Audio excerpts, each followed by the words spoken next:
Ada banyak seringkali ketika pesan Tuhan datang, kita tawar-menawar. Harus ini, harus itu. Yang enaklah Tuhan, yang inilah yang itu. Tapi ketika pesan firman datang kepada kita, mari kita belajar buka hati, belajar taat saja. Hatiku siap membangunkan fajar. Bangunlah hai jiwaku. Hatiku siap bermazmur bagimu. Bangunlah hai jiwaku. Mari kita berikan pujian ini, katakan hatiku siap membawa syukurku. Bangunlah hai jiwaku.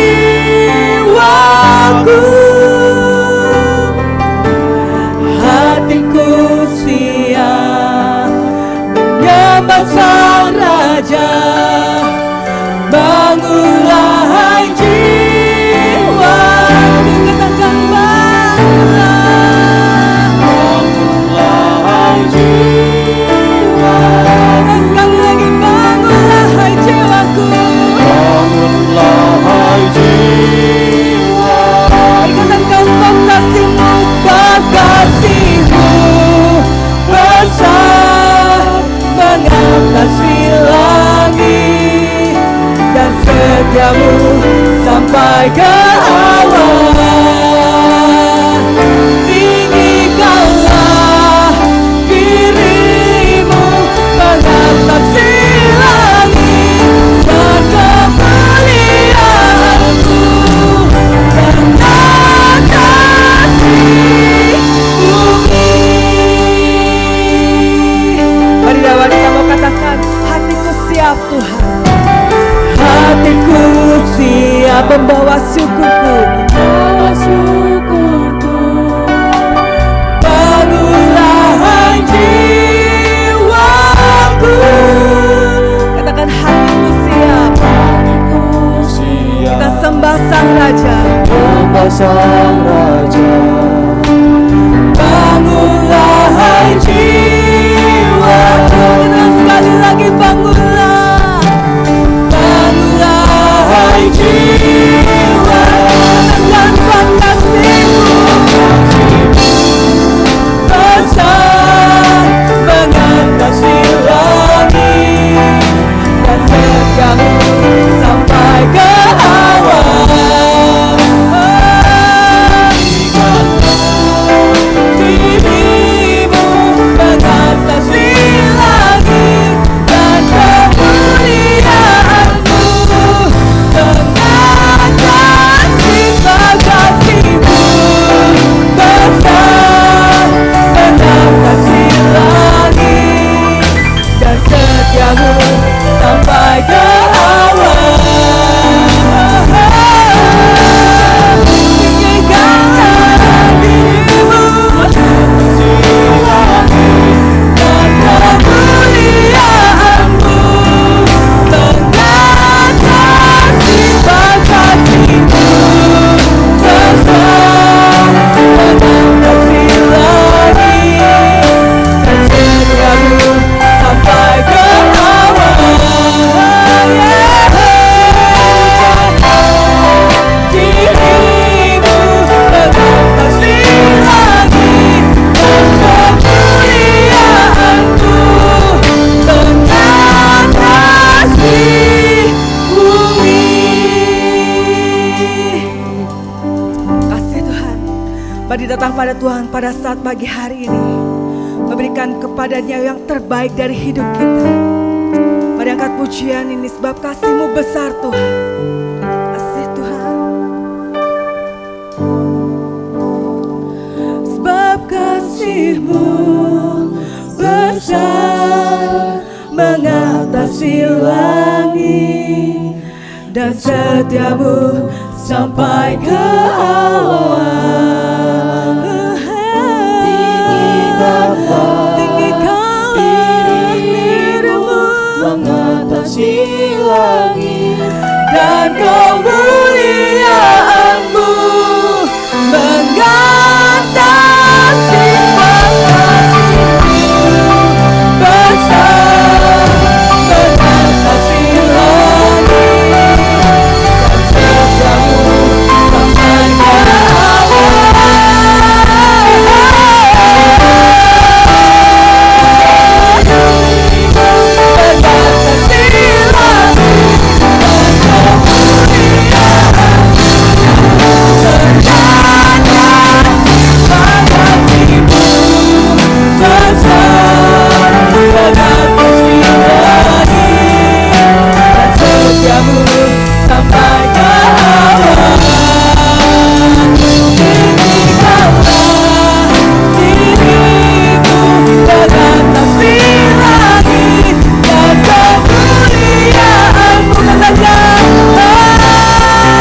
siap memuji, memuliakan Engkau, meninggikan Engkau Tuhan.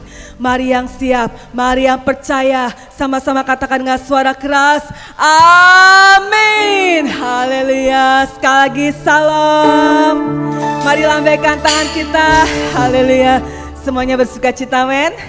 Haleluya. Yang bersuka cita, mari tengok kanan kirinya, kasih senyum, kasih tos, katakan Tuhan Yesus baik. Minimal 5 orang. Haleluya. Mari siap memuji Tuhan, amin. Mari siap meninggikan Tuhan, amin. Amin. Haleluya. Mari bertepuk tangan. Sebab denganmu Tuhan.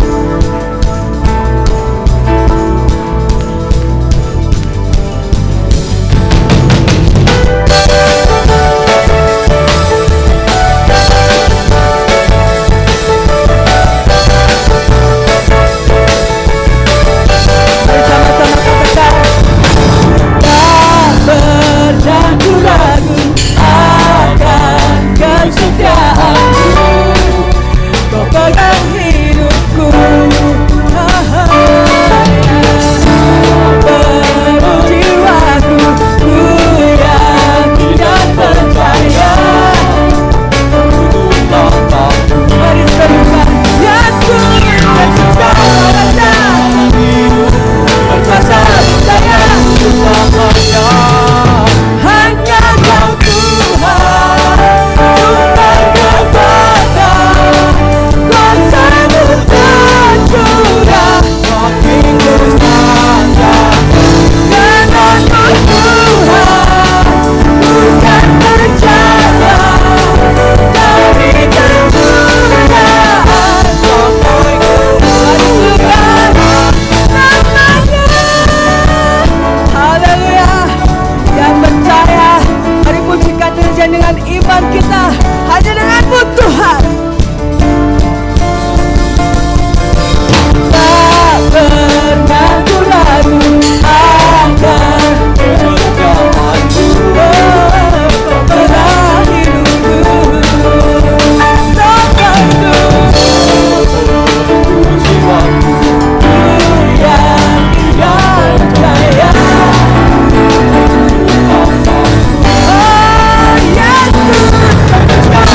Dalam hidup berkuasa percaya bersamanya. Hanya Kau Tuhan, sumber kekuatan, kuasa-Mu tercurah, makin bertanda. Denganmu Tuhan, berjalan dari kemuliaan sampai kemuliaan namanya. Haleluya. Yang percaya Tuhan, mari angkat kedua tangan kita, beri tepuk tangan pada Tuhan di atas kepala kita.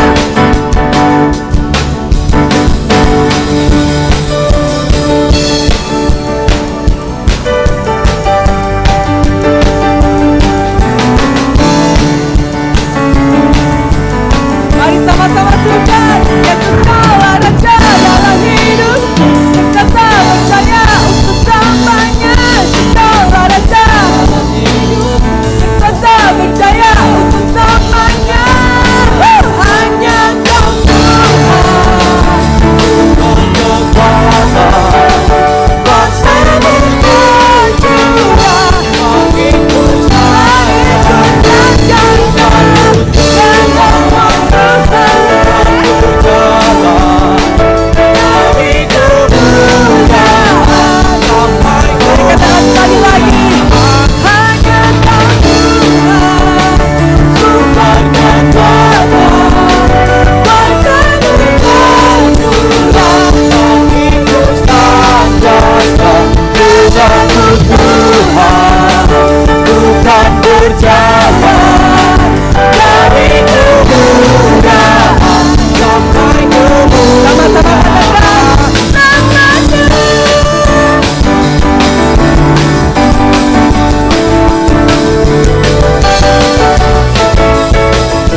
diberkati Tuhan, amin.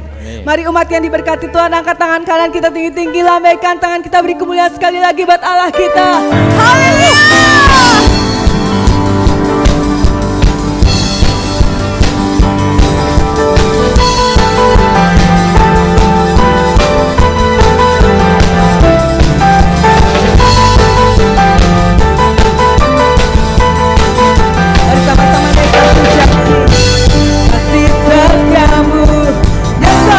Bagiku, katakan hikmat, hikmat kebajikan bersama bagiku.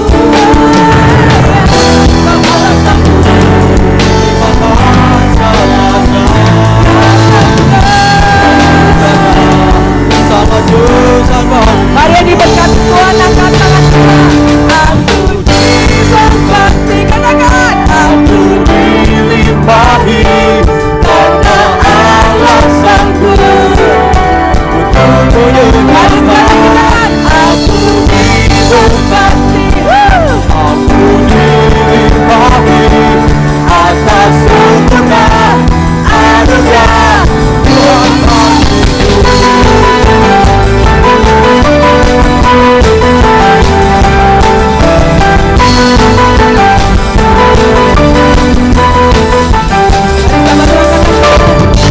Kasih surgamu nyata bagiku,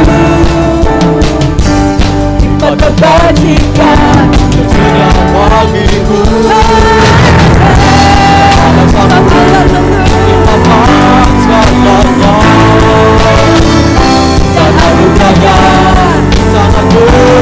Mari yang diberkati Tuhan. Aku diberkati, aku dilimpahi karena Allah sanggup untuk menyerahkan. Aku diberkati, aku dilimpahi atas sempurna anugerah Tuhan bagiku. Diberkati, aku dilimpahi karena Allah sanggup untuk menyerahkan. Engkau diberkati, engkau dilimpahi atas sempurna anugerah Tuhan bagiku.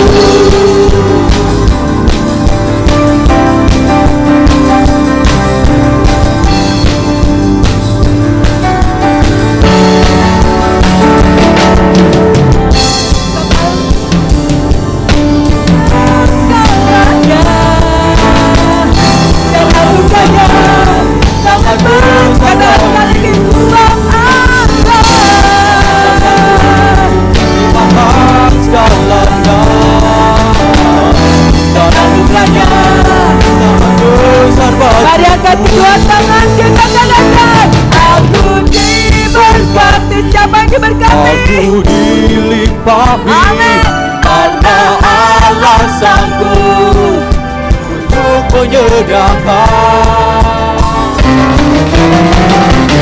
Aku diberkati, aku dilimpahi karena Allah sanggup untuk menyediakan. Aku diberkati, aku dilimpahi atas sempurna anugerah Tuhan bagiku.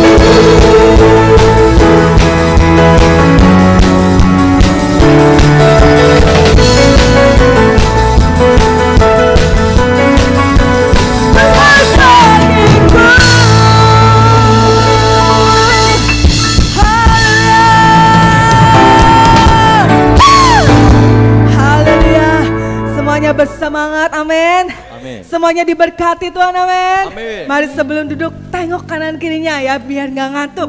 Kasih tos, engkau diberkati Tuhan. Mari saya persilakan untuk duduk kembali.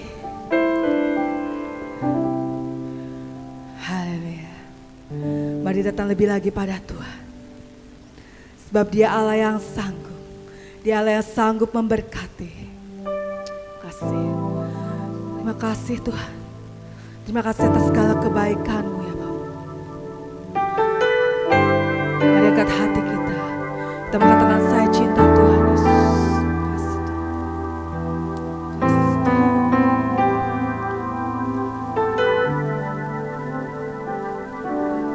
Saya cinta Tuhan Yesus. Saya cinta Tuhan Yesus. Katakan saya cinta. Saya cinta. Saya cinta Tuhan Yesus. Saya cinta Tuhan Yesus. Mari katakan haleluya.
Saya cinta Tuhan Yesus. Saya cinta Tuhan Yesus. Saya cinta Tuhan Yesus. Saya cinta Tuhan Yesus. Haleluya. Haleluya.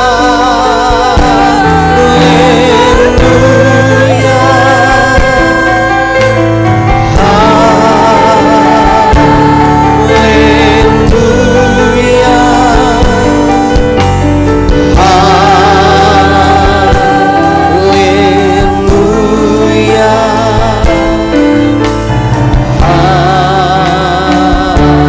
Haleluya.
Mari angkat tangan kita.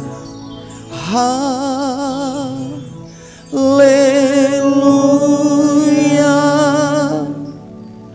Haleluya.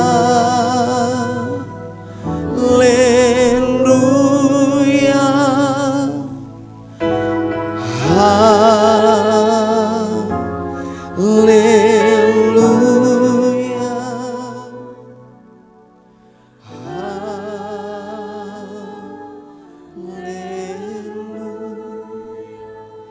Mari angkat suaramu, sembah Tuhan. Dia baik, Dia luar biasa. Dia Allah yang dahsyat. Dia Allah yang pedulikan hidupmu sampai hari ini. Kami angkat hati kami pagi hari ini Tuhan.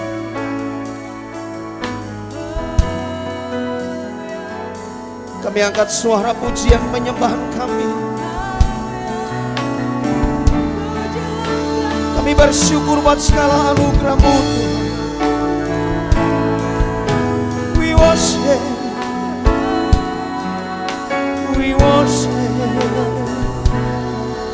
Hallelujah.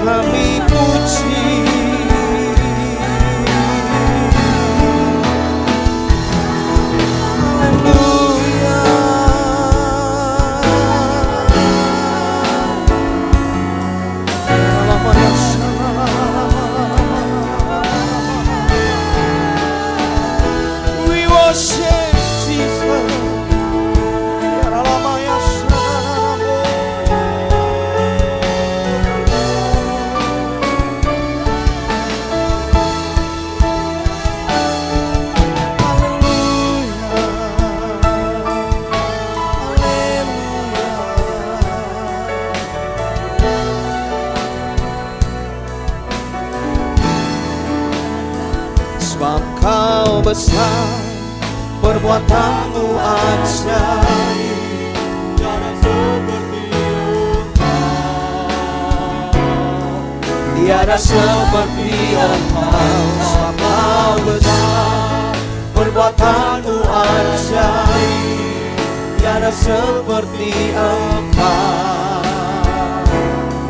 Tiada seperti Engkau.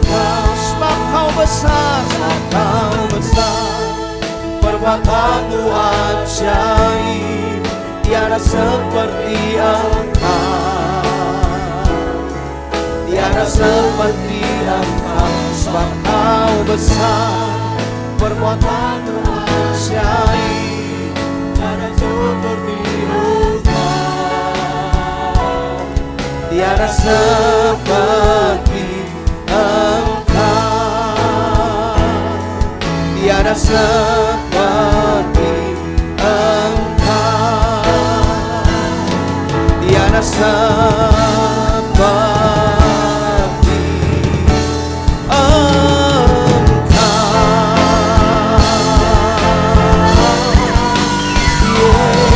Yesus.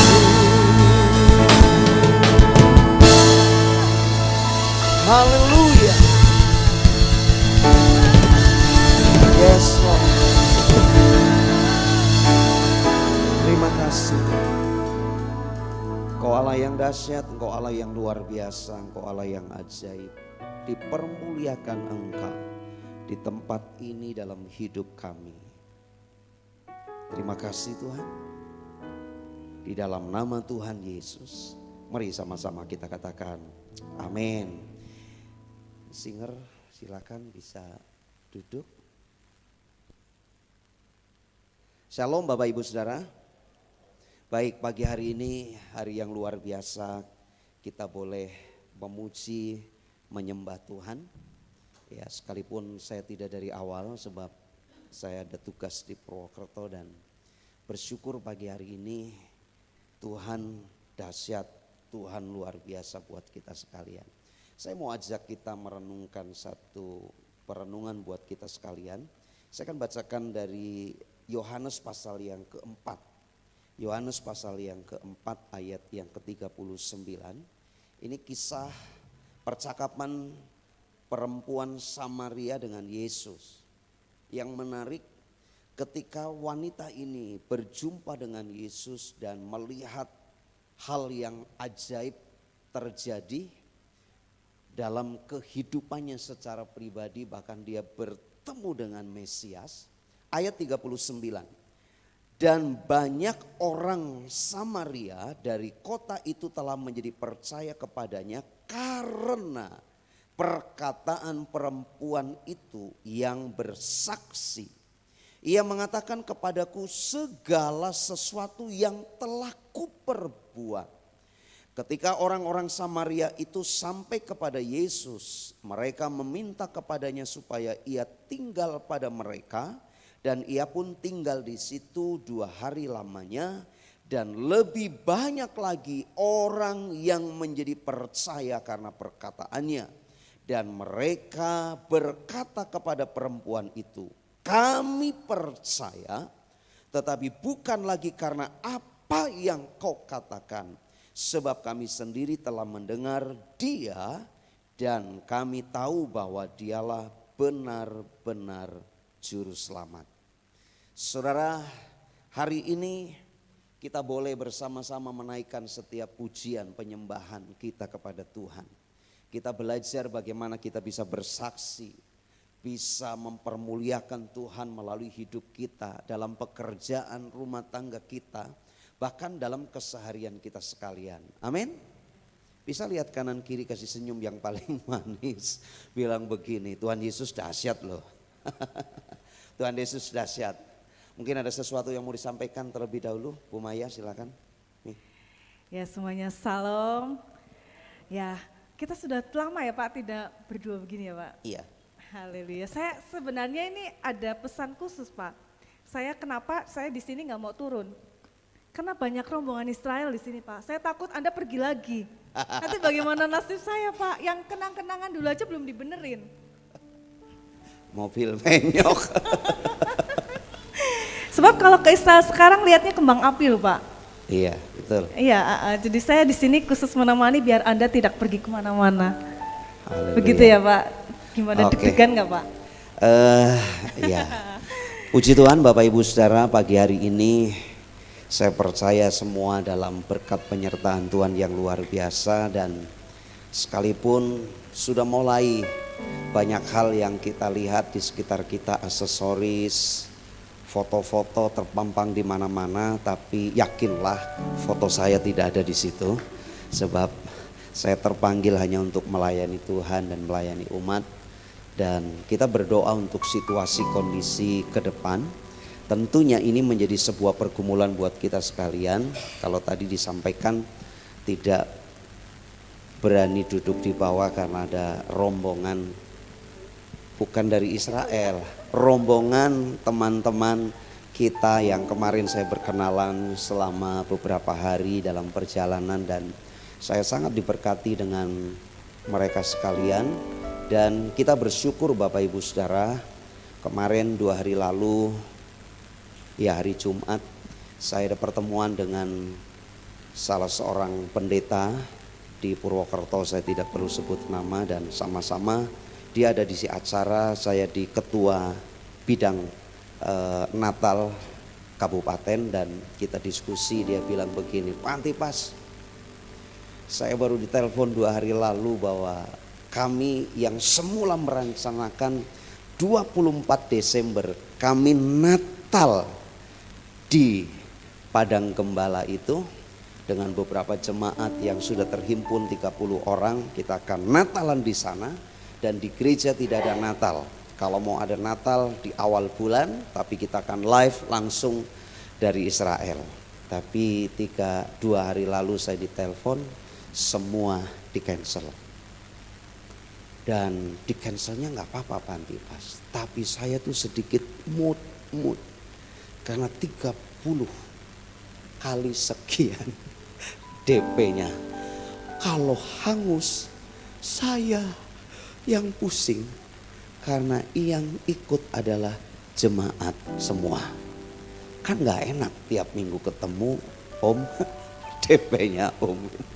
Tapi puji Tuhan Pak Antipas, semua dikembalikan dan tidak ada yang kurang, dan saya bersyukur Tuhan punya maksud tertentu. Ternyata kembang apinya itu seliweran terus. Tahu ya seliweran Bapak Ibu Saudara? Dan karenanya Bapak Ibu Saudara, saya sangat diberkati dan saya diperkenalkan dengan teman kita itu oleh Pak Budi. Dan Pak Budi dalam beberapa bulan sebelum kami berangkat itu beliau yang berjuang keras. Pak Gem pokoknya harus berangkat. Kalau Pak Gem gak berangkat saya batalin semua. Wih Pak jangan dibatalin. Karena saya belum pernah ke sana, mungkin saya akan gugup dan lain sebagainya. Dan saya sudah sering cerita bahwa lebih baik kalau dikasih cash untuk memilih, saya cashnya saja. Saya bilang begitu karena apa? Lagi bangun saya bilang. Daripada saya plesir ke sana. Oh ini nggak ada cash-cashan. Pokoknya Pak Antipas berangkat.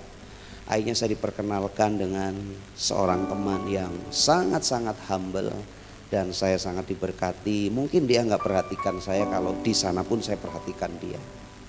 Dan saya belajar dari beliau bahwa ketika naik ke Gunung Sinai, dia pastikan dirinya ada di posisi paling belakang untuk mengawal yang terakhir sampai naik.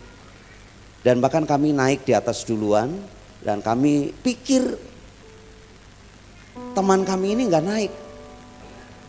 Mungkin lelah balik lagi, akhirnya kami doa duluan, ternyata dia naik dengan Ibu Jenny yang sempat berjuang sedemikian rupa naik ke atas. Dan saya melihat di situ belajar bro, bahwa itulah seorang gembala ya, harus dampingi jemaat peserta tur sampai tuntas. Bahkan dia dampingi kemanapun, bahkan dia bilang begini, yang lain jalan, saya akan kawal paling terakhir, siapa tahu ada yang tersesat, saya yang akan sapu bersih dari belakang. Anda silakan berjalan dengan guide tur lokal, saya akan sapu di bagian terakhir. Saya perhatikan di situ bahwa ini fungsi gembala untuk mendampingi umat yang dalam kondisi apapun akan didampingi. Karenanya saya rindu kita semua akan diberkati untuk kesaksian teman kita. Amin. Amin. Bapak Ibu, kalau sudah begini kan mau gak mau harus maju. Siap diberkati? Yang rindu diberkati dengan kesaksian bisa lambaikan tangan. 3.000 orang angkat tangan. Haleluya. Karena itu saya undang Bro Willy bisa maju ke depan untuk menyaksikan kebesaran Tuhan.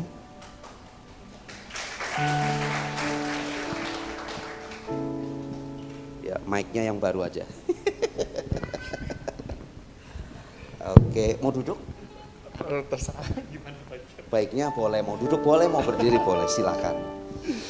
Oke, shalom Bapak Ibu Jemaat semuanya, shalom Pak Antipas. Shalom, ya. shalom, shalom. Oke, saya perkenalkan diri dulu ya, mungkin sebelumnya saya namanya Willy Andresen, ya saya adalah tour leader sebenarnya di dalam rombongan ke Israel kemarin. Ya. Ada baiknya juga Pak Antipas juga beberapa minggu yang lalu itu menginformasikan, ayo bro ke Purwokerto, kesaksian. Nah, saya juga mikir gitu, saya beberapa kali ke Israel, apa yang mau disaksikan? Istilahnya orang hidup dalam kenikmatan, udah nikmat terus, apalagi yang apalagi highlightnya begitu. Saya pikir ada baiknya, jadi saya keluar dari kenikmatan itu, saya merenung kembali. Apa sih berkat yang selama ini saya datang lagi ke Israel? Apalagi sih? Ya saya juga belajar lah, dalam hidup ini kita kadang suka terbuai dengan kenikmatan hidup, terbuai dengan berkat, dengan penjagaan, penyertaan Tuhan yang begitu luar biasa. Kita jadi menerima berkat itu, menjalani hidup itu seperti take it for granted. Jadi udah terima aja tanpa mengucap syukur. Ya ilah hidup begini amat, ya ilah hidup itu kok bosan amat. Tapi di dalam hidup yang begitu-begitu saja kita percaya ada perlindungan Tuhan. Ya kan Bapak Ibu, seperti ya Mazmur 23, Tuhan ada gembalaku. Kan dikatakan Tuhan membaringkan kita di rumput yang hijau, di air yang tenang. Ya, kita bisa hidup dalam kenikmatan, penjagaan Tuhan. Setiap detik itu adalah penyertaan penjagaan Tuhan. Kita itu bahkan nggak mengerti maksudnya apa. domba ditaruh di padang rumput yang hijau gitu ya, tenang, dia sampai bisa ketiduran, itu setiap detik itu dijaga oleh Tuhan. Kalau enggak, itu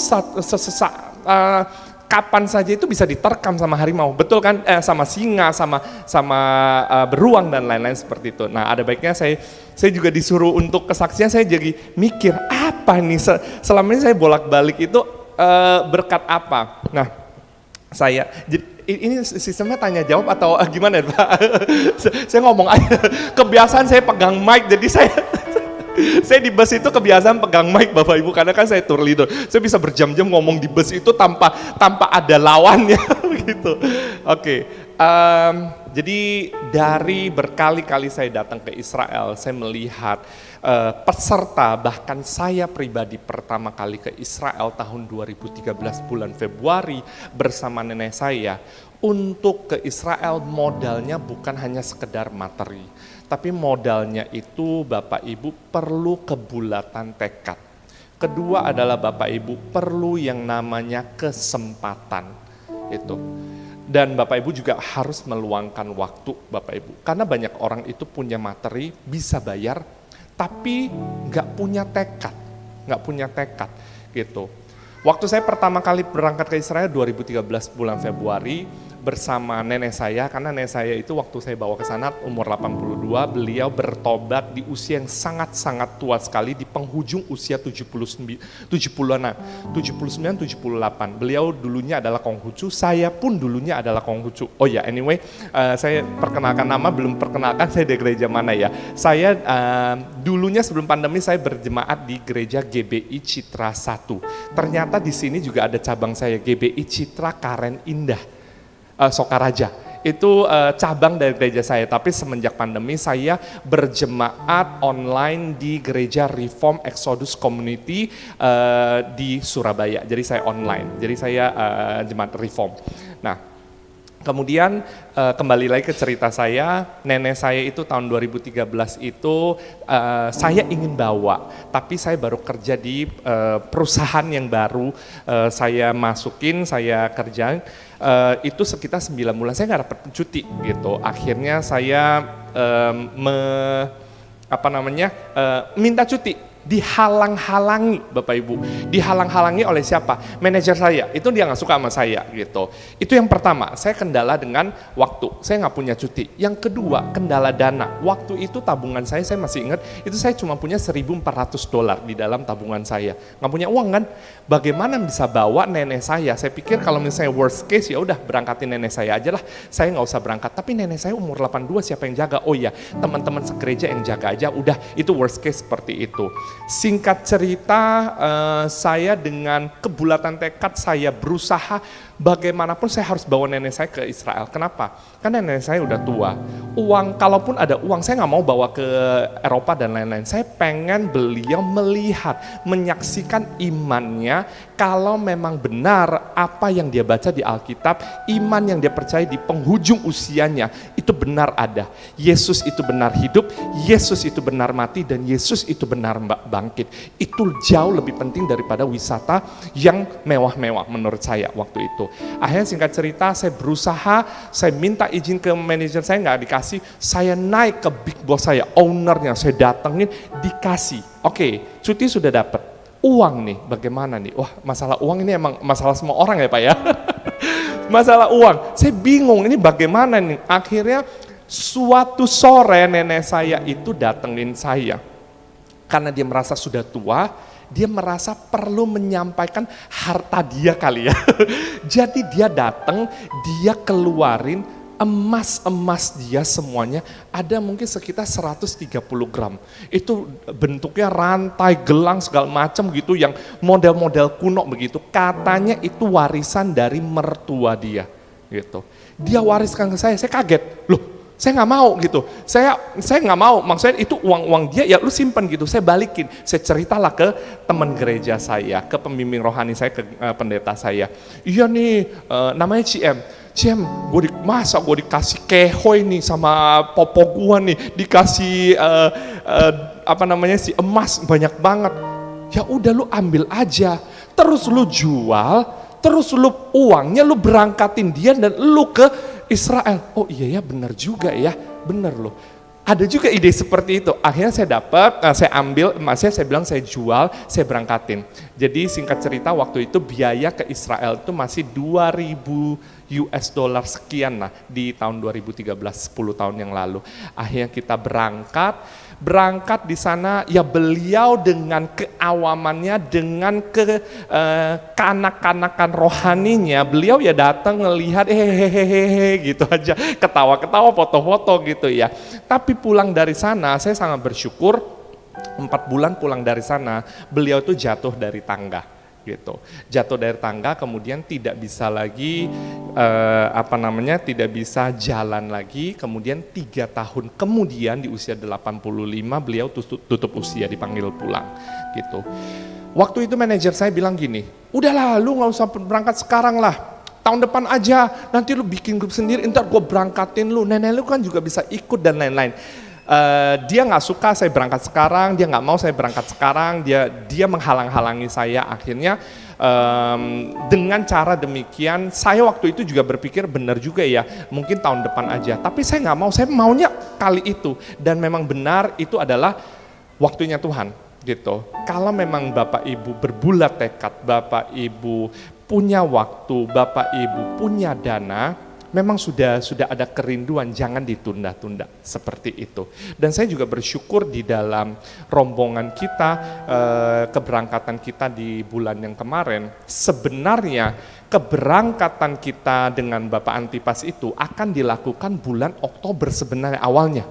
Rembukan awalnya itu udah berangkat Oktober aja biar lebih adem di sananya. Tapi singkat cerita kita juga dapat tiketnya lebih murah dan dapat tiket pesawat airline-nya lebih baik dan lain-lain. Itu di awal September. Ada beberapa orang berkomentar, wah masih panas ya dan lain-lain, panas ya panas. Ternyata saat ini lebih panas daripada bulan yang kemarin. Suasananya lebih panas Bapak Ibu ya. Jadi pemeliharaan Tuhan, penjagaan Tuhan itu buat kita itu luar biasa. Oh berarti grup 231 orang, grup dari pendeta Jojo dan Bu Heni Kristianus, Tuhan gak sayang dong, kan mereka berangkatnya sekarang, baru pulang nih sekarang. Tidak begitu Bapak Ibu. Kasih pemeliharaan penjagaan Tuhan, itu wujudnya berbeda dengan masing-masing kita. Mungkin grup kita diberangkatkan bulan ini, saat kita berada di sana, mungkin jantungnya gak kuat. Kan Tuhan tuh gak mungkin memberikan pencobaan itu melebihi dari kekuatan kita. Mungkin 231 orang tersebut mungkin jantungnya lebih kuat ya Pak ya. Jadi diberangkatinnya sekarang nih. Jadi Tuhan tahu yang terbaik. Tuhan tahu waktu yang terbaik buat kita. Tuhan tahu kalau memang kita sudah siap. Karena kalau memang kita tidak rindu, kita tidak siap, lebih baik Bapak Ibu uangnya disimpan saja atau dibuat wisata ke tempat yang lain Bapak Ibu. Kemudian ada yang berpikiran begini, seperti kata Pak Antipas, wah mendingan uangnya di-cashkan saja, ditunaikan untuk bangun gereja. Kita juga percaya bahwa dalam pengajaran Tuhan Yesus, waktu wanita tersebut mau meminyaki minyak wangi mahal, narwasuk ke kaki Yesus, kan dimarahin sama murid Yesus kan. Terus Tuhan menegurnya, dia bilang gini, memang ada bagian untuk orang miskin, ada bagian untuk Tuhan. Itu bukan satu hal yang sia-sia, tapi memang itu sudah ada porsinya masing-masing, seperti itu. Jadi saya percaya kalau Bapak Ibu berangkat dengan tekad yang bulat, Bapak Ibu berangkat dengan satu kerinduan, pasti Bapak Ibu menerima berkat. Terlebih daripada itu Bapak Ibu bisa belajar. Belajar apa? Seperti waktu di Israel saya info ke Pak Antipas, Pak, lihat nih, di dalam Alkitab kan ditulis kalau misalnya wanita Maria ya atau datang ke Yesus itu meminyaki kaki Tuhan Yesus sampai masuk ke kolong meja, bukan masuk sampai kolong meja. Jadi orang Israel waktu duduk, waktu makan itu bentuknya lesehan dan kakinya terjulur ke belakang. Jadi kalau misalnya kita berpikir Tuhan Yesus duduk seperti kita duduk di meja makan, kakinya masuk di kolong meja, wanita tersebut masuk sampai kolong meja, kayaknya nggak sopan banget. Bukan seperti itu. Kita akan mengerti banyak hal Bapak Ibu.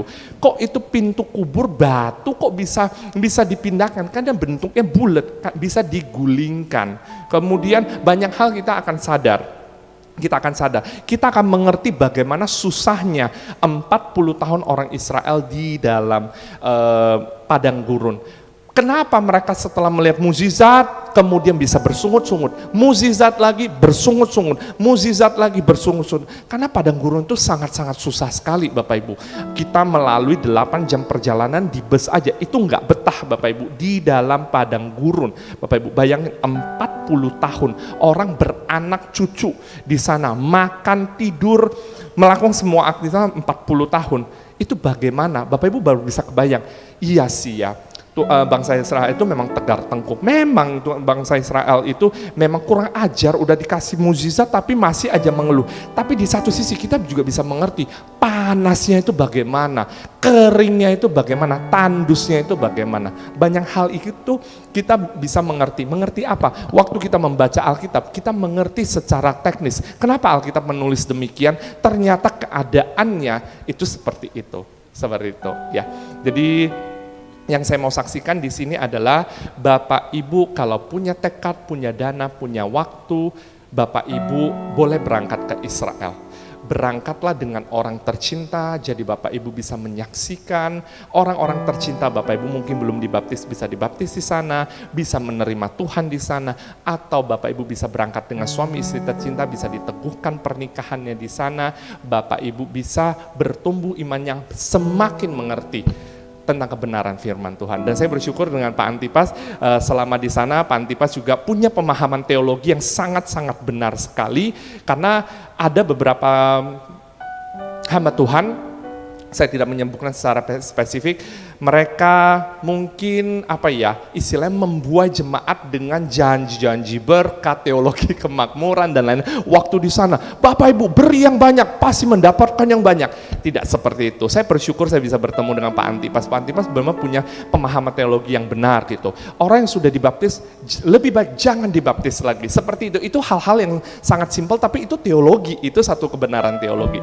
Seperti itu. Jadi ya itu kesaksian saya buat Bapak Ibu Saudara, semoga meneguhkan Bapak Ibu, suatu hari Bapak Ibu bisa ke tanah perjanjian, ke tanah Kanaan, ke Israel saat mungkin perangnya sudah meredah. Bukan perangnya itu berhenti ya Pak ya. Karena Israel dari zaman 3.000-4.000 tahun yang lalu sampai hari ini perangnya tidak pernah berakhir. Masalahnya adalah perangnya itu intensitasnya rendah atau tinggi saja, berat atau ringan saja. Jadi mereka itu terus berperang. Waduh, kalau perang terus saya takut dong. Bapak Ibu harus percaya, kita hidup dalam tuntunan Tuhan, pemeliharaan Tuhan. Apa yang tidak bisa kita pikirkan, udah kita nggak usah pikirkan. Yang bisa kita pikirkan dan pertimbangkan, ya udah kita pertimbangkan secara manusia. Seperti ini, perang lagi berat, ya nggak wise dong kalau kita pergi ke sana, betul ya Pak ya, nggak wise dong. Tapi kalau misalnya perangnya sudah adem ayem, ya udah Bapak Ibu pergi saja seperti itu. Ya. Puji Tuhan, terima kasih Bro. Bapak Ibu mungkin tadi hanya dikenalkan nama Willy ya. Ini kalau teman-teman menyebut saudara kembarnya Lee Min Ho ya, karena ini memang punya darah keturunan Korea ya, betul ya. Dan kemarin karena Bu Elis dan anak ke Korea, dia kesini jadi nggak ketemu di Korea. Baik, terima kasih Bro Willy, Tuhan memberkati setiap pelayanan Anda, karena Bapak Ibu dia juga belajar sekolah teologi ya, dan bersyukur ketikanya baru telepon 2 kali kalau tidak salah, kemudian ketemu, pemahaman tentang tur, kemudian situs-situs rohani yang dikunjungi pun itu klop dengan saya, dan saya bersyukur dipertemukan dengan dia, jadi pemahamannya klop dan tidak ada paksaan apapun di saat kita berkunjung ke situs rohani, sebab kita tidak memberhalakan itu. Memang kita tahu tempat-tempat itu adalah tempat bersejarah di mana pernah terjadi banyak hal mujizat besar pada waktu itu, tetapi kita berkunjung, kita berdoa bukan ke tempat itu. Berdoa di tempat itu tetapi doa kita kepada Tuhan. Amin. Terima kasih Bro Willy. Next time bisa berkunjung lagi ke tempat ini karena dia itu mobilenya luar biasa ya. Pernah ada di Purwokerto dan sempat beberapa hari ya waktu itu di Purwokerto dan beribadah di gereja Purwokerto. Dan tadi cukup kaget ketika menyebut cabang gereja dari Citra. Karen Indah Sokaraja. Iya, itu pendetanya adalah dulu anak rohani dari Bapak mertua, Pendeta Yosafat Sutarto. Iya, itu sama-sama dan pernah ada di STII juga, pernah ada di kelas bersama dengan saya belajar. Terima kasih Bro Willy, Tuhan memberkati. Bapak Ibu Saudara, kita berikan applause untuk teman kita dan saya percaya banyak hal yang terus Tuhan nyatakan buat hidup kita sekalian. Memang hari ini praise and worship disertai dengan kesaksian. Sore hari saya tidak bisa menahan mereka sekalian karena jadwal tiket kereta sudah siang hari. Sebenarnya kalau 2-3 orang 4, 5, 6 bisa bertahan sampai sore. Karena yang sore hari beberapa teman kita juga jemaat di tempat ini ikut tur kemarin. Dan tentunya hari-hari ini pasti akan banyak melihat media televisi, media sosial menginformasikan kondisi terkini yang terjadi di sana dan bersyukur saya pun di hotel, saya lupa di Palestina atau di mana, saya ketemu dengan salah seorang di ruang lobi. Dia lihat saya, dia pikir orang Indonesia bukan ya. Kalau hitam-hitamnya mungkin orang Indonesia, tapi rambutnya kok lurus. Jadi ini orang mana? Dia ngeliatin saya bilang, sebentar, saya kenal Anda. Di mana ya? Saya Marlon Pak. Oh ya kenal, melalui media online. Akhirnya kami berkenalan dan kami berfoto dan kita ada kontak, berbagi kontak dan kita ada berkenal dan saya bilang satu kali waktu saya rindu Anda memberkati dalam praise and worship. Pulang ke tempat ini sebelum berangkat saya sempat kontak Michael Panjaitan dan baru pulang hari ini atau kemarin ya, yang rombongan Bu Heni Christian. Oke, jadi saya belum bisa kontak Michael Panjaitan karena beliau akan mengisi konser Natal kita di bulan Desember di tempat ini. Dan doakan semua dalam keadaan baik. Satu waktu saya WA dia dan saya bilang, saya bisa telepon enggak? Dia bilang, maaf Pak, belum bisa ditelepon karena saya susah sinyal masih perjalanan dan nanti kalau balik di hotel saya akan kontak. Ternyata nggak kontak-kontak. Kemudian muncul berita, oh mungkin inilah yang menyebabkan dia nggak kontak-kontak. Dan tadi dari teman kita Bro Willy yang memimpin tur kita dan saya banyak pencerahan juga dan memadukan apa yang saya dapatkan dan satu hal yang saya tidak bisa temukan di Alkitab, pertanyaan tour guide lokal dari Jordania. Ketika naik ke Gunung Nebo dia bilang begini, mengapa Musa tidak bisa masuk tanah perjanjian? Beberapa jemaat bilang, karena Musa begini, dia bersungut-sungut, suruh berkata sama bukit batu tapi dia marah, dia pukul, dia dihukum. Saya bilang, iya itu jawaban teologi semua. Tapi dia bilang, enggak. Ada satu jawaban. Saya pikir, saya sudah jadi dosen, saya pernah ada di kelas, kok enggak ketemu jawaban itu. Wah ini saya harus berguru. Ternyata jawabannya simpel. Karena Musa tidak punya visa masuk tanah perjanjian. Begitu saya dengar gitu, ini kalau teman saya tak, cuman karena dia guide di sana nanti kalau saya pukul gitu saya nggak diantar kan jadi repot. Ternyata karena nggak punya visa dan visa itu penting sekali. Dan hari ini Bapak Ibu Saudara kita juga rindu diberkati kesaksian dari peserta lokal kita di Purwokerto. Saya undang Ibu Sri.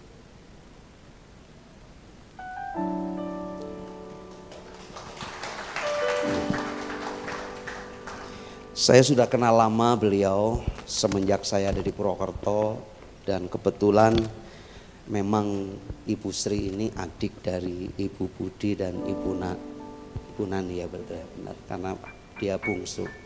Kenal lama dan beliau juga dipakai Tuhan untuk menjadi saluran berkat buat gereja kita beberapa waktu yang lalu ketika kita ada pengerjaan bangunan di samping. Silakan Bu Sri sampaikan banyak hal waktu kita sampai jam 2 siang. Supaya keretanya enggak ini. Ya. Shalom semuanya. Shalom. Terima kasih Pak Antipas sudah memberikan kesempatan kepada saya. Saya tuh kaget karena saya merasa ditodong ya.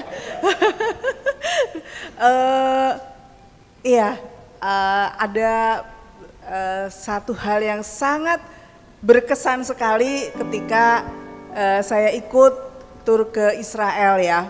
Gitu ya. Di sini banyak teman-teman kita ya, Pak Bambang, Bu Bambang juga ya.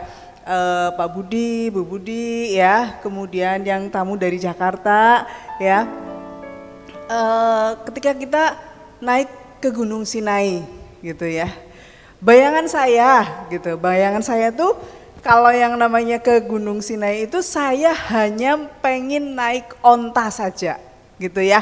Jadi kalau waktu itu udah dijelasin, kita akan naik onta itu sudah 75% perjalanan ya. Habis itu kita akan berhenti di kedai kopi, kemudian kita akan jalan kaki ya.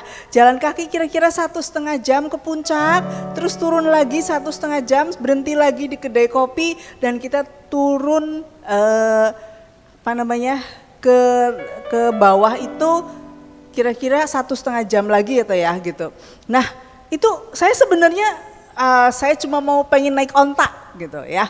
Karena ketika saya ngobrol dengan kakak-kakak saya sebelum berangkat, kita kan sering makan siang bareng ya. Sama Bu Budi, Pak Budi, sama Bu Nani ya. Kita senangnya naik onta gitu. Bayangan saya naik onta tuh enaknya luar biasa gitu ya. Karena saya pernah naik onta di Bali, di tepi pantai itu jalannya cuma lenggut gitu ya. Jadi santai banget gitu. Tapi ternyata bayangan saya tuh berbeda gitu. Jadi sebenarnya saya tuh nggak kepengen naik jalan kaki gitu. Saya cuma pengen naik onta aja gitu. Apalagi waktu itu saya sempat membayangkan kalau yang namanya kedai kopinya itu kayak Starbucks gitu ya. Jadi enak banget gitu ya, habis naik onta terus kita duduk-duduk di Starbucks minum kopi gitu.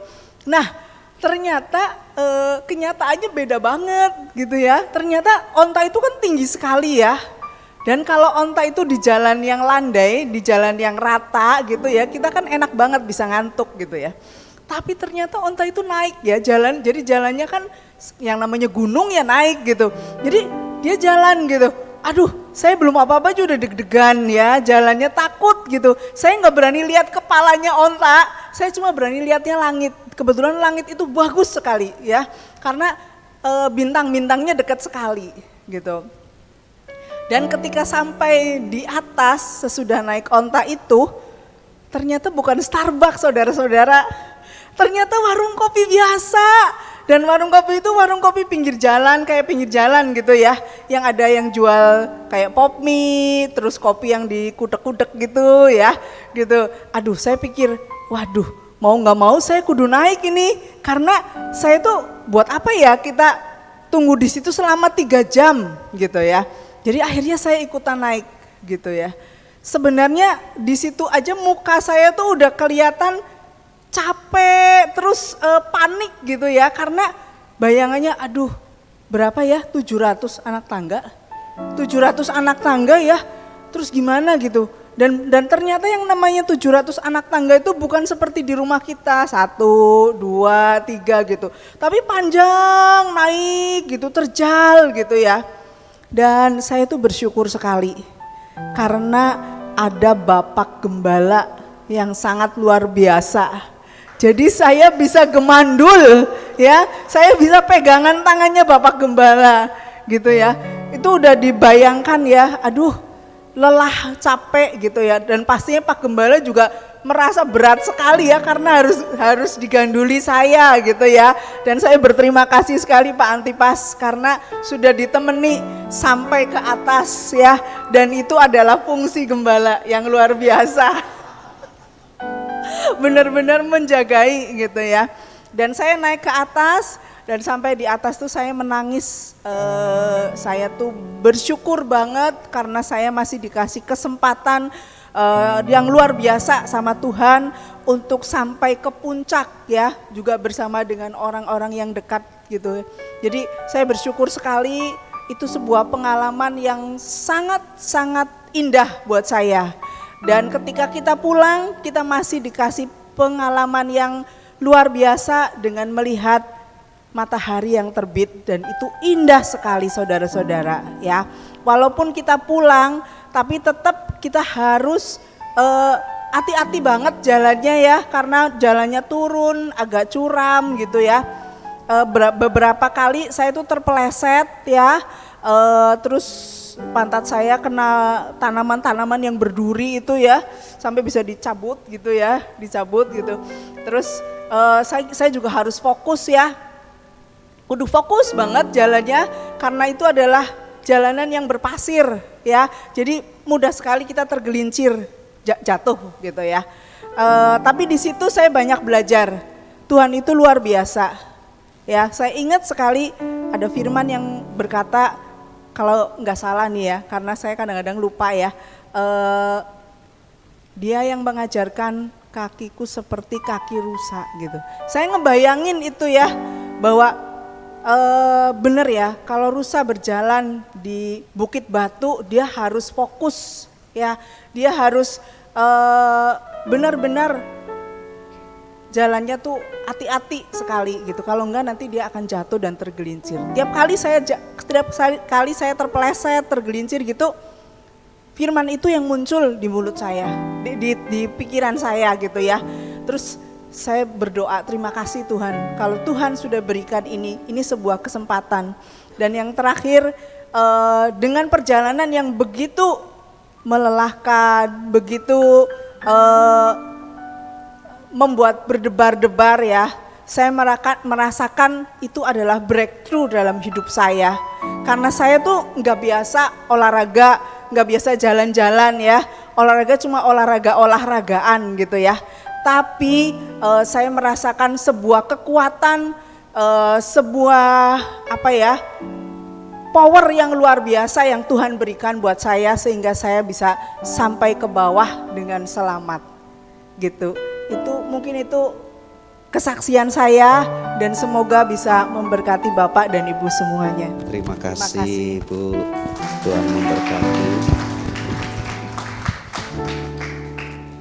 Bapak Ibu Saudara, nanti jangan berpikir bahwa ini pendeta Sokit kaya ya, bisa pergi ke Israel. Tadi karena Bro Willy sampaikan perlu dana memang ya, kemudian ketetapan hati dan kesempatan.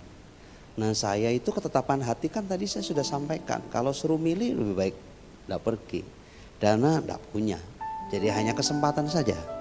Ya artinya kalaupun ada di antara Bapak Ibu Saudara hanya punya satu kesempatan, Tuhan bisa buat acara secara ajaib untuk kita sekalian. Ini bukan bicara Israelnya ya, hal apa saja. Kalau Bapak Ibu Saudara menaruh harapan kita kepada Tuhan, Tuhan bisa buat lompatan-lompatan yang luar biasa untuk kita sekalian.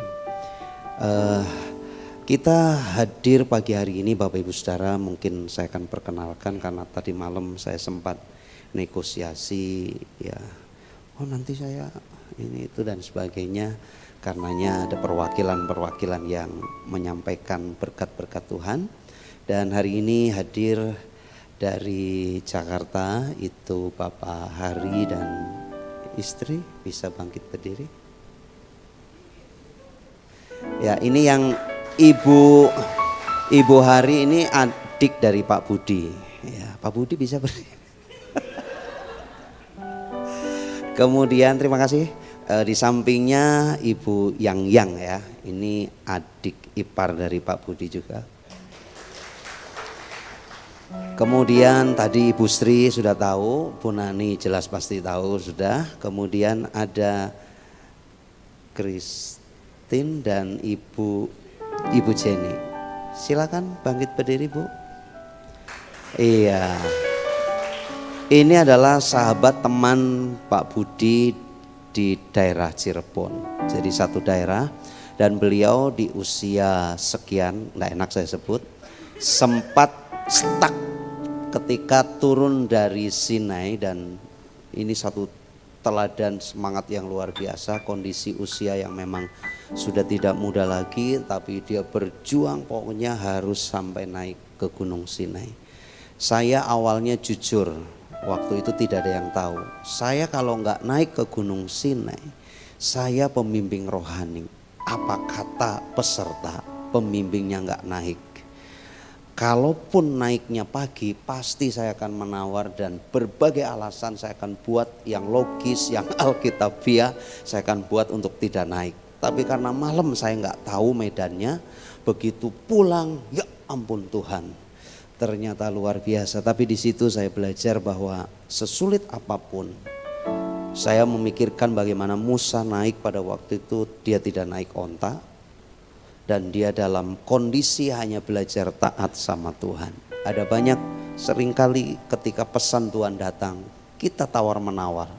Harus ini, harus itu. Yang enaklah Tuhan, yang inilah yang itu. Tapi ketika pesan firman datang kepada kita, mari kita belajar buka hati.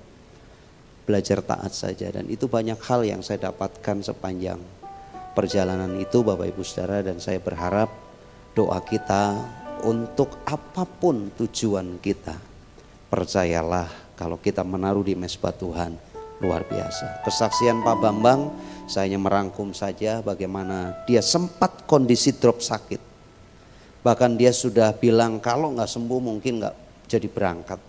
Tapi tadi bicara kesempatan, Tuhan buat mujizat di hari-hari terakhir. Bahkan dia sempat izin tidak ke gereja di tanggal sebelum kita berangkat minggu perjamuan, dan dia berangkat terlebih dahulu ke Jakarta dan Tuhan pulihkan secara ajaib. Bahkan ketika di bandara suara beliau masih serak. Saya jujur, beliau suara serak, saya nggak pakai masker. Saya dalam hati, aduh, jangan-jangan saya sudah berpikir begitu. Aduh, kalau saya nanti jatuh sakit gimana?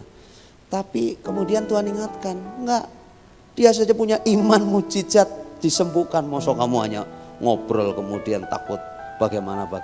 Dan puji Tuhan karena kami jaga memang supaya jangan sampai flu dan lain sebagainya. Dan puji Tuhan sampai pulang saya bersyukur dapat berkat yang luar biasa. Dan jemaat sangat-sangat sayang dan luar biasa. Bahkan jemaat lokal GBI Sokit, dan waktu itu di bis saya bilang begini, semua anggota tur ini saya tempatkan sebagai jemaat yang saya harus gembalakan. Makanya tiap pagi saya selalu kirim ayat, kemudian saya pantau, bahkan saya sempat nego, ini ada saksinya Bro Willy. Dan sebagai pembina rohani, saya dapat fasilitas di atas peserta. Kamar, kemudian dan lain sebagainya. Tiket itu tiket ampuh. Masuk manapun saya free. Dan saya bersyukur ketika ini, itu dan lain sebagainya, semua peserta sangat-sangat mengasihi dan care, peduli. Bahkan saya pulang koper bertambah karena memang pakaian kotor dan lain sebagainya, berat. Dan ada beberapa yang memang Tuhan percayakan untuk bisa dibawa pulang. Saudara, itu semua karena kemurahan Tuhan, dan bersyukur ada hamba Tuhan di tempat ini yang memang punya kerinduan untuk memberangkatkan hamba-hamba Tuhan, para hamba Tuhan untuk tur ke sana. Terima kasih Pak Bambang dan Ibu yang berdoa, berjuang sedemikian rupa, dan hamba-hamba Tuhan bisa sama-sama berangkat menikmati kemurahan Tuhan di sana. Dan Bapak Ibu Saudara, ini temanya bukan Israel saja, tetapi saya mau mendorong kita sekalian. Apapun pergumulanmu, ketika engkau datang di hadirat Tuhan, Tuhan sanggup memulihkan, Tuhan sanggup menolong setiap kita sekalian. Amin. Saya belum izin tapi pasti diperbolehkan. Bagaimana Ibu Elis mendampingi anaknya Saya tidak perlu sebut nama perusahaannya. Dari awal, setiap waktu selalu kontak dengan kita. Ketika masih ada gembala pembina kita, saya tahu beberapa titik lokasi kita tinjau berdoa untuk pabrik bulu mata. Dan akhirnya dari satu lokasi tertentu kita sudah doa sampai di lokasi tertentu deal. Dan sudah dibangun. Dan setiap muncul pergumulan, ini ada saksinya ya Bu Elis, saya selalu bilang begini, masa Tuhan main-main sih? Tuhan sudah tuntun dari satu lokasi ke lokasi berikutnya, bahkan deal di tempat ini, membangun. Saat peletakan batu pertama, kami doa dengan Om Yo, Bapak Ibu Heping, Pak Heping dan Ibu Elis tur ke Israel, betul ya waktu itu. Dan kami doa di tempat gedung pabrik bulu mata itu. Setiap ada pergumulan saya cuma bilang begini, Tuhan kalau tolong itu nggak main-main, nggak setengah-setengah, selalu tuntas. Apapun pergumulan Tuhan siapkan, betul ya Bu Elis. Sampai hari ini Tuhan lengkapi dengan banyak hal dan luar biasa. Bahkan Tuhan kasih bonus. Beberapa waktu harus promosi produk bulu mata ke Italia. Kemarin baru dari Korea promosi itu. Dan melalui kesaksian pagi hari ini, apapun yang ada di tangan kita, kalau kita letakkan di mezbah Tuhan, Tuhan sanggup menyatakan pekerjaan yang dahsyat dan luar biasa. Amin. Mari Bapak Ibu Saudara, saya mau mengajak kita sekalian untuk bangkit berdiri. Saya rindu apa yang tadi saya bacakan menjadi dasar buat kita sekalian. Ketika perempuan Samaria bertemu dengan Yesus, dia diubahkan hidupnya. Dia pulang ke kotanya, dia cerita kepada banyak orang. Kemudian orang-orang di situ menahan Yesus 2 hari untuk menikmati kehadiran Yesus, menikmati perbuatan-perbuatan Allah yang luar biasa. Dan apa yang terjadi? Mereka berkata begini, kalau kemarin aku dengar kesaksian darimu, tapi sekarang aku langsung melihat, menyaksikan perbuatan yang ajaib dari Tuhan.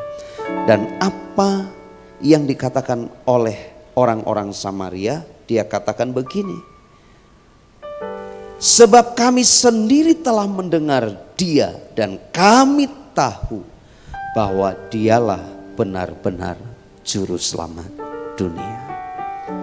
Saya sampaikan dalam 2 minggu terakhir kemarin bahwa Anda dan saya adalah saksi-saksi Kristus. Mari taruh di hati kita. Kalau sampai hari ini secara hitungan kasat mata, Anda mungkin belum dalam tanda kutip, saya belum pernah membawa jiwa, saya belum pernah bersaksi. Tapi mari ambil waktu kita doa. Anda buat list kertas putih di rumah, tulis kerabat terdekat terlebih dahulu. Yang belum kenal Tuhan, tulis, tempel di kamar Anda. Setiap malam Anda doakan. Tuhan, aku berdoa untuk saudaraku. Tuhan, aku berdoa untuk nama ini. Di dalam nama Tuhan Yesus biarlah pintu hatinya terbuka. Satu kali waktu dia boleh terima Engkau sebagai Tuhan dan Juru Selamat. Minggu lalu saya sampaikan bahwa Anda bertobat kenal Yesus dalam doa peperangan penginjilan. Anda bukan karena hebat, Anda bukan karena punya sesuatu nilai plus sehingga Anda dipilih kenal Tuhan, enggak. Tapi itu kasih karunia. Tapi dalam doa peperangan disebut bahwa pertobatan Anda itu sudah ada orang yang mendoakan Anda jauh-jauh hari sebelumnya. Mungkin 5 tahun ke belakang, mungkin 10 tahun ke belakang ada orang yang mendoakan Anda dan Anda bertobat. Itu dalam teori doa peperangan penginjilan. Karenanya yuk mari hari ini bulan misi, sinode kita mencanangkan Oktober bulan misi, mandat. misi pelayanan dalam Kristus itu ada dalam hidup kita. Kesaksian-kesaksian tadi yang kita dengar, kesaksian bagaimana Tuhan membuat yang luar biasa itu terjadi dalam hidup kita. Tapi yakinlah, mungkin Anda bukan dalam hal yang sama berkat yang tadi kita dengar dari kesaksian, tapi mungkin ada hal-hal khusus yang hari-hari ini sedang didoakan. Mari taruh di mezbah Tuhan. Dan kalau itu Tuhan lawat, akan menjadi kesaksian. Orang di sekitar kita menikmati kemurahan Tuhan.